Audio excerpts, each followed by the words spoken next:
All right, what we saw take place in Charlottesville, Virginia over the weekend, it is disgusting, it is despicable. And it's really hard to imagine in this day and age that there are actually people out there that could do this to their fellow human beings.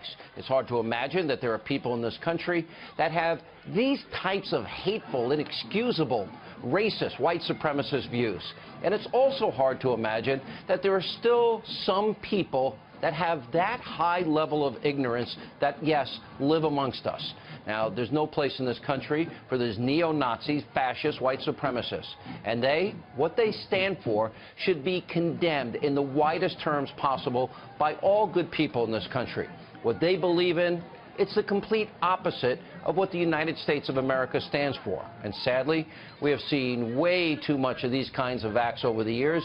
Now, as far as the groups that were involved, the white supremacists, do they have a constitutional right to free speech, regardless of how disgusting and offensive what they say is? Unfortunately, that's how our First Amendment works. Even the American Civil Liberties Union, one of Trump's biggest outspoken critics, they defended the organization this weekend and their right to rally in court so that it's allowed to happen. And then the other groups down there also have the same right to speak out against these evil people. Now, make no mistake, this was all provoked by radical, racist extremists, but the violent clashes should never happen. Where were the police over the last number of years? Also, we have watched extremists on both sides battling it out. We have seen this act too often. It doesn't solve a thing. And it only gives these radicals on both sides more ammo so they can continue to spread their hatred. And what's so repulsive in all of this, we have a woman that died, dozens of fellow human beings injured this weekend over what? A bunch of idiots fighting over stupid, ignorant, anti-American views and ideas? Now, instead of covering this horrible situation fairly, openly, honestly, like we're going to do tonight, over the weekend, we saw the Destroy Trump establishment media go into a feeding frenzy, trying to assign blame as quickly as possible, and of course to paint the president, all conservatives, all Republicans, as racist and bigots. That's not true. These are the exact same tactics we see by the left every 2 and 4 years during the election cycles, and we'll have more on that in just a minute. President Trump is not a racist. Conservatives, the conservatives I know, like, and love, Republicans I know and like, they're not racist. The country is filled with people that are good, honorable, and decent. And that's most conservatives, if not all that I know. Now, I'm not saying, nobody's saying racism doesn't exist. It does exist in this country. It's sad. But if we're going to be fair and honest, this is not exclusive to one particular party. Now, there are racists on both sides in America. But most Americans, what are they? Good, great people. They condemn racism. They get up every morning. They work hard, play by the rules, pay their taxes, create goods and services that others want, need, and desire. And you know what? They raise their kids to be good people. You know, for all the white supremacists out there, you know what? There are others on the left. The Nation of Islam leader, for example, Louis Farrakhan, that are insane. It's a simple truth. But all we heard all weekend long from the left, the mainstream media, is that these extremists in Charlottesville this weekend somehow represent all conservatives, that the president supports them. He doesn't. All Republicans. And they attack the president again and again and again. Don't believe it? Take a look. If you're looking for the roots of why white supremacists and neo-Nazis felt emboldened to march on a college town, you don't have to look very far from the White House. We have a racist as a president because a man that cannot stand up and condemn the Ku Klux Klan and Nazism is a racist. He was a coward. He didn't have the spine to behave like the leader of the United States, and I feel that to be shameful. He's not only unfit to be president. In my book, his lack of empathy, his lack of leadership, his lack of courage, he's unfit to be human. Unbelievable. Unfit to be human. All right, let's go back. Let's take a look at the president's original comments on all of this. This all happened before a madman plowed into a group of people with his car. Here's what President Trump tweeted, quote, "We all must be united and condemn all that hate stands for. There's no place for this kind of violence in America. Let's come together as one." The president also said, "We must remember this truth. No matter our color, creed, religion, or political party, we are all Americans first." And once the protesters, once it turned deadly, President Trump immediately came out and gave a statement. Here's what the president said. Take a look. We condemn in the strongest possible terms this egregious display of hatred, bigotry, and violence on many sides. On many sides. Now, all weekend long, I, like many of you, watched the media going insane, acting like they didn't know what the president was talking about. They ran with a false narrative all weekend. Oh, big story. He didn't mention the groups by name. Well, it couldn't be more obvious, more transparent who the president was talking about. He was standing for equal justice under the law against racism. And the press, what did they do? They use a high-profile act of violence to bludgeon the president and conservatives politically. So predictable.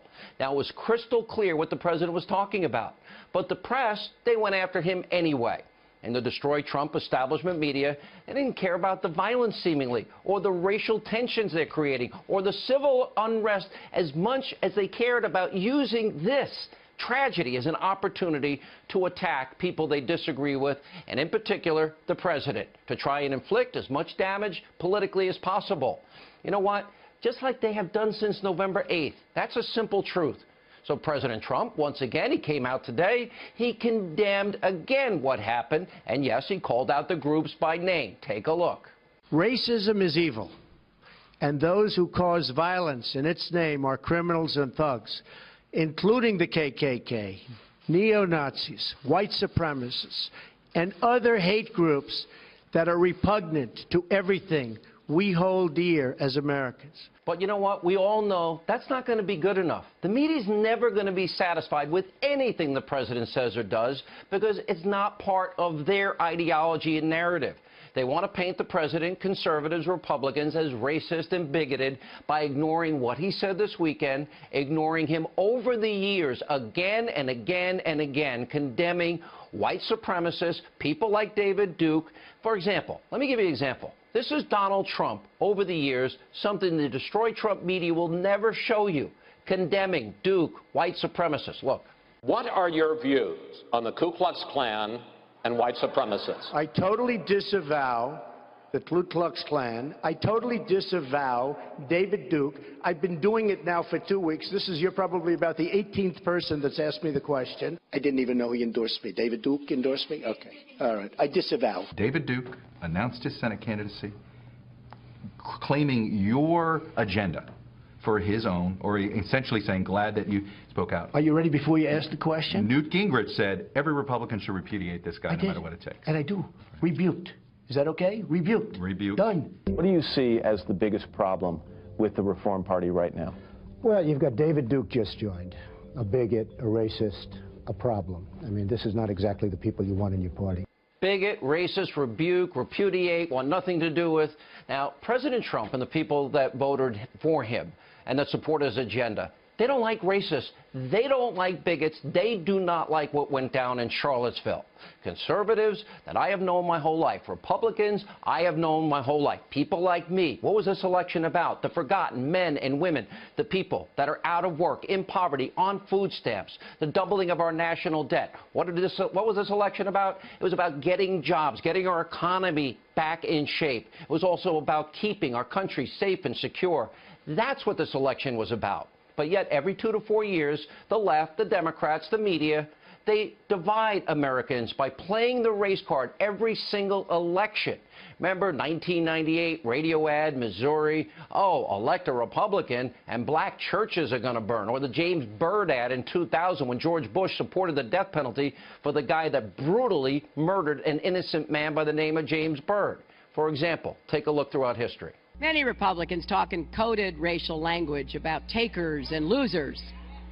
They demonize President Obama and encourage the ugliest impulses of the paranoid fringe. If you accept the support of Klan sympathizers before you are president, you will accept their support after you're president. They're going to put you all back in chains. It's wrong what the leader of the Republican Party and this Congress are doing in blocking an accurate census because they don't want to count everyone that they don't think they can count on. Don't tell me we've got a colorblind society. Notice Al Gore changes his voice, his cadence, his tone. Well, in 1998, before a predominantly black audience, he even went as far as to say Republicans know that theirs is the wrong agenda for African Americans. They don't even want to count you in the census. What a lie. And then there's President Obama's book. Remember Audacity of Hope? Where was the media? Remember he recounted a sermon from Reverend Jeremiah Wright from the Church of GD America. White folks' greed runs a world in need. Was the media outraged over this? It is this world, a world where cruise ships throw away more food in a day than most residents of Port-au-Prince see in a year, where white folks' greed runs a world in need, apartheid in one hemisphere, apathy in another hemisphere. Oh, he's so inspired by Reverend Wright, black liberation theology, he sat in the pews of Wright's church for 20 years. Remember Reverend Wright? Remember him attacking U.S. KKK of A and the Sunday after 9/11, America's chickens coming home to roost? Take a look. The stuff we have done overseas is now brought right back into our own front yards. America's chickens are coming home to roost. No, no, no. Not God bless America. God damn America. That's in the Bible for killing innocent people. God damn America for treating us citizens as less than human. 20-plus years in that church. How many in the media covered Ayers and Dorn? Well, that's where President Obama started his political career. What about the Nation of Islam leader, Louis Farrakhan, who called white people the devil, the skunk of the planet Earth, and has said many racist, anti-Semitic things, too many to count? Recent report, Daily Caller, well, they're saying that Farrakhan is claiming, and there's audio of it, that he met privately with then-Senator Barack Obama 2008 before he announced his presidential run, and he said that the Nation of Islam supported Barack Obama quietly for president and when he was a community organizer. Now, of course, as the Daily Caller pointed out, neither Obama or Farrakhan want to talk about that friendship. Has there been any investigation by the media? Pretty shocking. Well, the media didn't think it was important for you to know these things. They didn't cover a lot of those things. Then there's President Obama's handling. Remember all the high-profile racial cases when he was president where he jumped to conclusions, rushed to judgment without facts or information? He's supposed to be a lawyer, too. Watch this. The Cambridge police acted stupidly. There is a long history in this country of African Americans and Latinos being stopped by law enforcement disproportionately. And that's just a fact. The African American community is also knowledgeable that there is a history of racial disparities in the application of our criminal laws. And President Obama also had members from the group. Remember Black Lives Matter? The people chanting things like pigs in a blanket, fry them like bacon, talking about cops, or where they talked about, what do we want, dead cops? When do we want them now? Oh, they were invited to the White House where the president praised that group. Take a look. We've also got some young people here who are making history as we speak. People like Brittany, who served on our police task force in the wake of Ferguson and has led many of the protests that took place there and shined a light on the injustice that was happening. People like DeRay McKesson, who's done some outstanding work mobilizing in Baltimore around these issues. Remember Hillary Clinton running for president? She praised Black Lives Matter. The same people, what do we want? Dead cops. When do we want them now? Watch her. And we do have to stand up and say loudly and clearly, Black Lives Matter. There's a long list. We need a new deal for communities of color. Senator Webb, you ever see the media talk about these things? This is why shows like this, in my opinion, are different from the liberal mainstream media. They've ignored these examples for decades. They don't seem to care about the threats of violence that have been made repeatedly against our current president, President Trump. Remember, this photo was so graphic, we always have to issue the warning. It shows Kathy Griffin posing ISIS fighter, bloody, severed head of President Trump. Johnny Depp talking about killing a president. Madonna talking about blowing up the Trump White House. Really? Take a look. When was the last time an actor assassinated a president?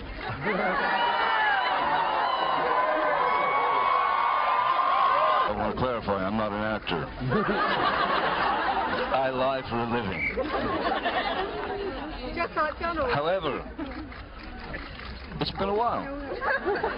And maybe it's time. Yes, I have thought an awful lot about blowing up the White House. Imagine, God forbid, somebody said that in the Obama years. Then there's Shakespeare in the Park, that performance showing a Trump-like person being brutally stabbed to death. Also other celebrities, Snoop Dogg, Mickey Rourke, advocating for violence against the president. What about, remember the Bernie Sanders supporter, the one that targeted Republicans at baseball practice, leaving Congressman Steve Scalise fighting for his life? Well, was the media blaming Democrats for that? No. And by the way, they shouldn't have. And I don't blame Bernie either. Now, by the way, the left is totally unhinged at this point. This is sadly who they are, the double standard they adopt. And by the way, after all these examples where Democrats line up to condemn those people, where are they condemning all the things we're playing tonight? You see, they got a separate set of rules for Republicans and Democrats. Every 2 to 4 years, Democrats divide the country. They play identity politics. It's been a part of this playbook the Democrats used for generations. So it's time for the Destroy Trump establishment media to start recognizing how they have a massive double standard, that they have an agenda and ideology. Because just like, sadly, white supremacists in Charlottesville, hatred of any kind should not be tolerated or ever given a free pass, period. Whoever's involved in the hatred, like the hate we saw this weekend.